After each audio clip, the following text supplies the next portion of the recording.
Bago ang pagpirma sa mga kasunduan ng Pilipinas at India ngayong araw, hinarap at nagpasalamat muna si Pangulong Bongbong Marcos sa Filipino community roon. Live mula sa New Delhi, India, may unang balita si Salima Refran. Salima. Igan, namaste dyan sa inyo sa Pilipinas. Alas 4:30 pa lamang ng madaling araw dito sa New Delhi sa India. Pero kaabang-abang na talaga yung ikalawang araw ng state visit ng Pangulong Bongbong Marcos dito sa India. Lalagdaan kasi ang iba't ibang kasunduan na magpapalakas sa kooperasyon ng Pilipinas at India. Makulay na kultura at malalim na pagkakaibigan ang sumalubong kay Pangulong Bongbong Marcos sa pagdating sa Palam Air Force Station sa New Delhi para sa 5 araw niyang state visit sa India. Makasaysayan ang state visit na ito ni Pangulong Marcos Jr. dito sa India, lalo't pinagdiriwang ang 75 taong pagkakaibigan at kooperasyon ng Pilipinas at India. Ang ugnayan na yan inaasahang pagtitibayin pa sa pagpirma ng mga kasunduan ng dalawang bansa.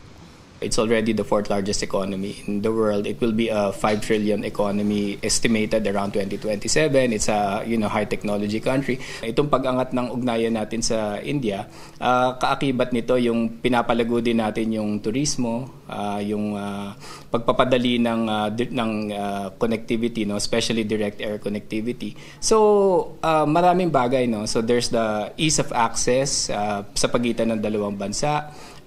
Ease of commerce and business, which translates to jobs. His Excellency Ferdinand Romualdez Marcos Jr. Sa harap ng Filipino community sa New Delhi kagabi, sinabi ng Pangulo na may mga kasunduang makikinabang, hindi lang ang mga nasa Pilipinas, kundi maging ang mga nasa India, kagaya na lang ng isang social security agreement. In the coming days, our delegation will be engaging not only the government of Prime Minister Modi, but also India's biggest enterprises. We would like to see them invest more and generate more jobs back home. Napakalaking bansa ang India at napakalawak ang mga larangan kung saan maaring kapwang makinabang ang ating dalawang bansa. Inanunsyo rin ng Pangulo na magkakaroon na ng direct flights ang India at Pilipinas at visa-free na ang mga bibisitang Indian nationals. Binigyang pugay rin ng Pangulo ang Filipino community sa India, tulad na lang ng mga OFW na mga profesional at mga Pinay na nakapangasawa ng mga Indian. Magiging ina, may bahay, profesional o anuman pong gawain, ipagmamalaki nating lubos ang inyong pagtataguyod ng napakagandang pangalan at pagkilala sa ating bansa sa pamamagitan ng inyong husay, ng inyong galing at pakikipagkapwa-tao. You have made an excellent portrait of the Filipino to the rest of the world. Even across the vastness of India, you are cohesive, you are ready to lend support to each other, to our countrymen in need. Bagay na kinatuwa ni Mel June na 12 taon na sa India kasama ang asawa at anak. My husband is an Indian, very responsible, and hanggat maaari, he doesn't like me to work. Because for him, the family is responsible. Filipino women's good, good take caring, friendly. Maging ang tanyag na Pinoy chef na si Augusto Cabrera na 2 dekada na sa India. Kayang-kaya ng mga Pinoy, iba ang Pinoy pagdating sa mga iba't ibang trabaho kasi matyatsyaga tayo. Tsaka kayang-kaya basta meron ka lang sipag at tiyaga. At saka dapat passionate ka rin sa mga ginagawa mo.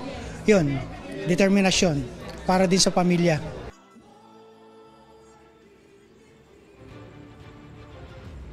Igan, ngayong umaga nga ay mag-aalay ng bulaklak ang Pangulong Marcos sa Mahatma Gandhi Memorial bago makipagpulong sa Pangulo at punong ministro ng India.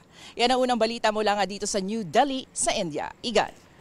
Salima, ngayong araw rin ba, inaasang tatalakayin ni Pangulong Bongbong Marcos kasaming kanyang gabinete, yung rekomendasyon ng Department of Agriculture tungkol sa taripa at pag-import ng bigas. Masisingit ba? Alam mo, Igan, Igan, wala pang binibigay sa atin impormasyon kung kailan talaga magaganap yung pulong na yan. No? Ngayong araw kasi punong-puno yung schedule ng Pangulo at ng kanyang gabinete. Gayon naman sinabi sa atin kahapon ni Agriculture Secretary Francisco Tiu Laurel na aabot sa 35% yung rekomendasyon na taas taripa sa imported na bigas. Pero hindi rin yan isang bagsakan, kundi gagawin ng pautay-utay. Igan. May mga nabanggit ba ano yung mga kasunduan posibleng lagdaan ngayong araw? Alam mo, Igan, kagabi sinabi na ng Pangulo yung Social Security Agreement, inanunsyo na yan dun sa ating Filipino community. At sabi naman ng Department of Foreign Affairs, hindi bababa sa 6 yung mga kasunduang pipirmahan. Ilan lang dyan yung sa sektor ng justice system, ng culture at science and technology. Igan. Maraming salamat sa Lima Refran live mula sa New Delhi, India. Ingat!